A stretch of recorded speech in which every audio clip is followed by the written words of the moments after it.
ನನ್ನ ಹೆಸರು K L Santosh ಅಂತ.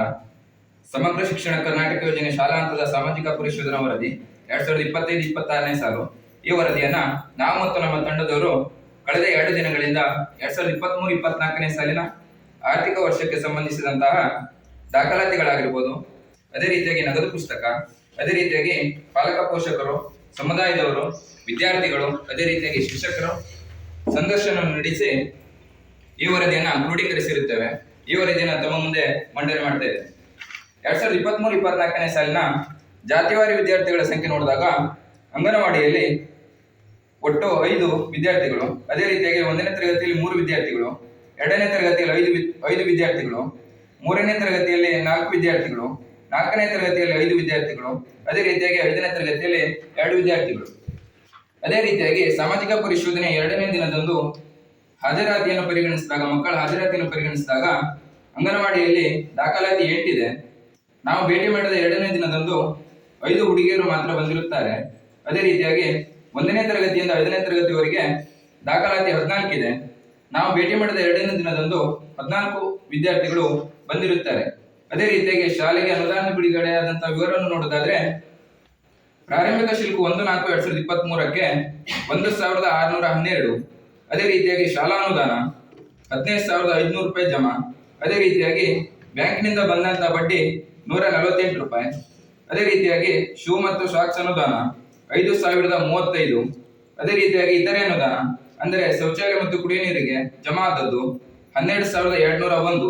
ಒಟ್ಟು ಜಮಾ 34,496.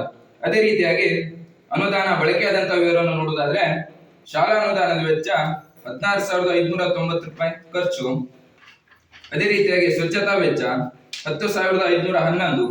ಶೂ ಮತ್ತು ಸಾಕ್ಸ್ ವೆಚ್ಚ 5,035. ಅದೇ ರೀತಿಯಾಗಿ ಒಟ್ಟು ಖರ್ಚಾದದ್ದು 32,136. ಅಂತಿಮ ಶುಲ್ಕ ನೋಡಿದಾಗ 31/3/2024ಕ್ಕೆ 2,360 ರೂಪಾಯಿ. ಅದೇ ರೀತಿಯಾಗಿ ಸಾಮಾಜಿಕ ಪರಿಶೋಧನೆ ವೇಳೆಯಲ್ಲಿ ಕಂಡು ಬಂದಂತಹ ಪ್ರಮುಖ ಅಂಶಗಳನ್ನು ನೋಡೋದಾದ್ರೆ, ಸದರಿ ಶಾಲೆಗೆ ಕಾಂಪೌಂಡ್ ಅವಶ್ಯಕತೆ ಇರುವುದಾಗಿ ಶಿಕ್ಷಕರು, ವಿದ್ಯಾರ್ಥಿಗಳು, ಪಾಲಕ ಪೋಷಕರು ಮತ್ತು ಸಮುದಾಯದವರ ಸಂದರ್ಶನ ವೇಳೆ ತಿಳಿದು ಬಂದಿರುತ್ತದೆ. ಅದೇ ರೀತಿಯಾಗಿ ಕುಡಿಯುವ ನೀರಿನ ಬಾವಿಗೆ ಕಬ್ಬಿಣದ ಮುಚ್ಚಳ ಅಂದ್ರೆ ಗ್ರಿಲ್ಸ್ ನ ಅವಶ್ಯಕತೆ ಇರುವುದಾಗಿ ಶಿಕ್ಷಕರು, ವಿದ್ಯಾರ್ಥಿಗಳು ಮತ್ತು ಪಾಲಕ ಪೋಷಕರು ಸಮುದಾಯದವರ ಸಂದರ್ಶನ ವೇಳೆ ತಿಳಿಸಿರುತ್ತಾರೆ. ಅದೇ ರೀತಿಯಾಗಿ ರಂಗಮಂದಿರದ ಅವಶ್ಯಕತೆ ಇರುವುದಾಗಿ ಸಂದರ್ಶನ ವೇಳೆಯಲ್ಲಿ ತಿಳಿಸಿರುತ್ತಾರೆ. ಅದೇ ರೀತಿಯಾಗಿ ಶಿಕ್ಷಣಕ್ಕೆ ಇನ್ನೂ ಹೆಚ್ಚಿನ ಒತ್ತು ನೀಡುವಂತೆ ಪಾಲಕ ಪೋಷಕರು ಮತ್ತು ಸಮುದಾಯದವರ ಸಂದರ್ಶನ ವೇಳೆ ತಿಳಿದು ಬಂದಿರುತ್ತದೆ. ಅದೇ ರೀತಿಯಾಗಿ ಕೊಠಡಿ ರಿಪೇರಿ ಅವಶ್ಯಕತೆ ಇರುವುದಾಗಿ ಸಂದರ್ಶನದ ವೇಳೆ ತಿಳಿದು ಬಂದಿರುತ್ತದೆ. ಅದೇ ರೀತಿಯಾಗಿ ತರಗತಿ ಕೊಠಡಿ ಮತ್ತು ವರಾಂಡ ನೆಲಕ್ಕೆ ಟೈಲ್ಸ್ ಅವಶ್ಯಕತೆ ಇರುವುದಾಗಿ ಸಂದರ್ಶನ ವೇಳೆಯಲ್ಲಿ ತಿಳಿಸಿರುತ್ತಾರೆ. ಅದೇ ರೀತಿಯಾಗಿ ಅಡಿಗೆ ಕೋಣೆ ಮೇಲ್ಛಾವಣಿ ರಿಪೇರಿ ಅವಶ್ಯಕತೆ ಇರುವುದಾಗಿ ಸಂದರ್ಶನ ವೇಳೆ ತಿಳಿದು ಬಂದಿರುತ್ತದೆ. ಅದೇ ರೀತಿಯಾಗಿ ಆಟದ ಸಾಮಗ್ರಿ, ಜಾರುಬಂಡಿ ಮತ್ತು ಜೋಕಾಲಿ ಇತ್ಯಾದಿ ಅವಶ್ಯಕತೆ ಇರುವುದಾಗಿ ಸಂದರ್ಶನ ವೇಳೆಯಲ್ಲಿ ತಿಳಿಸಿರುತ್ತಾರೆ. ಅಡಿಗೆ ಕೋಣೆಯ ಮುಂಭಾಗದಲ್ಲಿ ನೆಲಕ್ಕೆ ಟೈಲ್ಸ್ ವ್ಯವಸ್ಥೆ ಅವಶ್ಯಕತೆ ಇರುವುದಾಗಿ ಸಂದರ್ಶನ ವೇಳೆಯಲ್ಲಿ ತಿಳಿಸಿರುತ್ತಾರೆ. ಶಾಲಾ ವರಾಂಡಕ್ಕೆ ತಡೆಗೋಡೆ ಅವಶ್ಯಕತೆ ಇರುವುದಾಗಿ ಸಂದರ್ಶನ ವೇಳೆಯಲ್ಲಿ ತಿಳಿಸಿರುತ್ತಾರೆ. ಅದೇ ರೀತಿಯಾಗಿ ನೆಲಕಲಿ ಮಕ್ಕಳಿಗೆ ಕುಳಿತುಕೊಳ್ಳಲು ಕುರ್ಚಿ ಹಾಗೂ ರೌಂಡ್ ಟೇಬಲ್ ಅವಶ್ಯಕತೆ ಇರುವುದಾಗಿ ಸಂದರ್ಶನ ವೇಳೆಯಲ್ಲಿ ತಿಳಿಸಿರುತ್ತಾರೆ.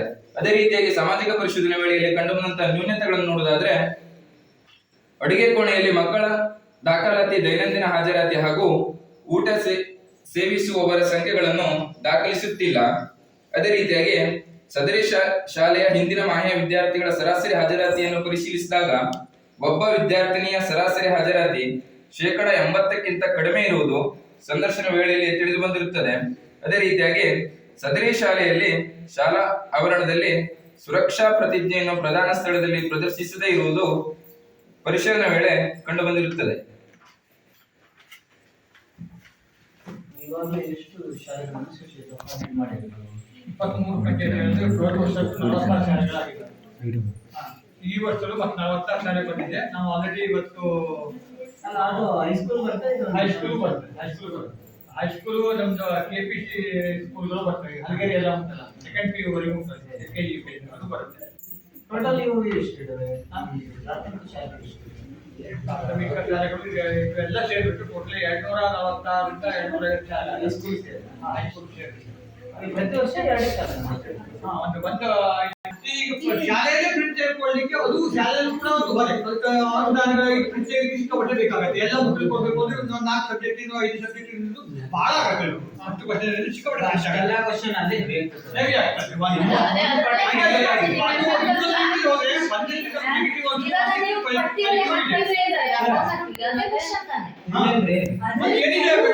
ಆಯ್ಕೆ ಮಾಡಿ 10 ಕ್ವಶನ್ ಅಂತ ಅಲ್ಲ ಇಲ್ಲಿ ನೋಡಿ, ಮೊದಲು ಏನಾಗಿದೆ ಅಂದ್ರೆ ಪಾಠದ ಕೊನೆಯಲ್ಲಿ ಒಂದು ಕ್ವಶನ್ ಇರ್ತಾರಲ್ಲ, ಅದನ್ನು ಬಿಟ್ಬಿಟ್ಟು ಹೊರತುಪಡಿಸಿ ಅವರು 10 ಕ್ವಶನ್ಗಳನ್ನು ತೆಗಿತಾರೆ. ಭಾರತ ಹೊರಗಿದ್ದು ಇರತ್ತಲ್ಲ ಅದೇ ಇರಲ್ಲ, ಅದೆಲ್ಲ ಸೇರ್ಕೊಂಡು ಟೋಟಲಿ 84 ಕ್ವಶನ್ಗಳು ಇರ್ತವೆ. ಅದಕ್ಕೆ ಕವರ್ ಮಾಡಿದ್ರೆ ಟೋಟಲಿ ಪಾಠ ಎಲ್ಲ ಕವರ್ ಆಗಿರ್ತದೆ, ಯಾವ್ದು ಉಳಿಯಲ್ಲ ಬಿಡಿ, ಸಮಸ್ಯೆ ಇಲ್ಲ.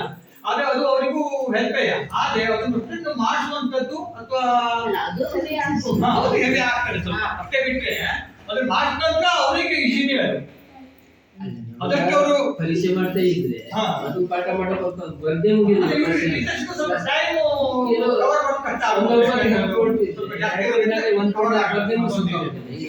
ಹಾಗೆ ಅದು ಅಳವಡಿಸ್ಕೊಂಡು ಸರಿಯಾಗಿ ಹೋಗ್ತಾ ಇದ್ರೆ ಈಗ ಮೊನ್ನೆ ಒಂದು 10 ಕ್ವಶನ್ ಕೊಟ್ಟಿದ್ದೇವೆ, ಒಂದು ಸಣ್ಣ ಉದಾಹರಣೆ 10 ಕ್ವಶನ್ ಅದನ್ನ ಬರ್ಕೊಂಡು ಬರ್ಬೇಕು. ಇಲ್ಲಿ ಉತ್ತರ ಒಂದ್ಸಲ ಹೇಳ್ಸಾಗಿದೆ. ಈಗ ಒಂದು ಉದಾಹರಣೆಗೆ ನಮ್ಮ ಮಕ್ಕಳು ಯಾವ ರೀತಿ ಪರಿಸ್ಥಿತಿ ಹೇಳಿ, ನಿನ್ನೆ ಉತ್ತರ ಮತ್ತೆ ಹೇಳ್ಕೊಟ್ಟಾಯ್ತು. ಮತ್ತೆ ಒಂದೇ ಪಾಠದ ಒಂದು 10 ಕ್ವಶನ್ ಅದನ್ನ ಹೇಳಿ ಬರೆಸಾಯ್ತು. ಇವತ್ತು ಅದನ್ನ ಬರ್ಕೊಂಡು ಬಂದು ಹೇಳೋದು. ಇವತ್ತು ಅವ್ರು ಕೂರ್ಸ್ ಬರೆಸಿದ್ದೀನಿ, 2 ಮಕ್ಕಳು ಬಿಟ್ಟು 3 ಬರೀಲಿಲ್ಲ. ಅವ್ರು ಕೂರ್ಸ್ ಬರೆಸಿ ನೋಡ್ಸೋದು ಮತ್ತೆ ತಪ್ಪಿದೆ. ಈಗ ನಾವು ಅಷ್ಟು ಪಾಠದ 80 ಪ್ರಶ್ನೆ ಬರೆಸೋದ, ಹೇಳ್ಸೋದ, ಓದಿಸೋದ ಎಂತ ಮಾಡೋದು? ಕೊನೆಯಲ್ಲೂ ಅಷ್ಟೇ. ನೀವು ಈಗ ಎಸ್ಸೆ 1 ಎಸ್ಸೆ 2 ಈ ಮಕ್ಕಳು ಬರ್ತಾರೆ. ಲಾಸ್ಟ್ ನಮ್ಮ ಹತ್ರ ಅದು ಅಷ್ಟು ಮಾರ್ಕ್ಸ್ ಕಷ್ಟವೇ ನೋಡಿ. ಈಗ ಎಸ್ಸೆ 1 ಎಸ್ಸೆ 2 ಲಾಸ್ಟ್ ನೀವು ಮಕ್ಕಳಿಗೆ ಓದಿಸ್ಬೇಕಾದ್ರೆ ಅದರಲ್ಲಿ ಇರುವಂತಷ್ಟು ಕಷ್ಟ ಲಾಸ್ಟ್ ಆನ್ಸರು ಇದೆ. ಅದರಲ್ಲಿ ಆ ಲಾಸ್ಟ್ ಪೇಜ್ಗಳಲ್ಲಿ ಅದಕ್ಕೆ ಆನ್ಸರು ಇದೆ. ಬಟ್ ಎಲ್ಲರೂ ಒಂದೇ ಹೇಳಿ ನಾನು ನೋಡಿದ್ರೆ ಕೆಲವೊಂದಷ್ಟು ತಪ್ಪಿರ್ಬೋದು. ಕೆಲವೆಲ್ಲ ಮಾಡಿದೆ,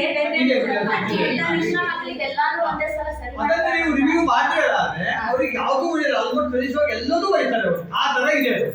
ಅಂದ್ರೆ ನೀವು ಇನ್ನ ಅದನ್ನ ಬಿಟ್ಟು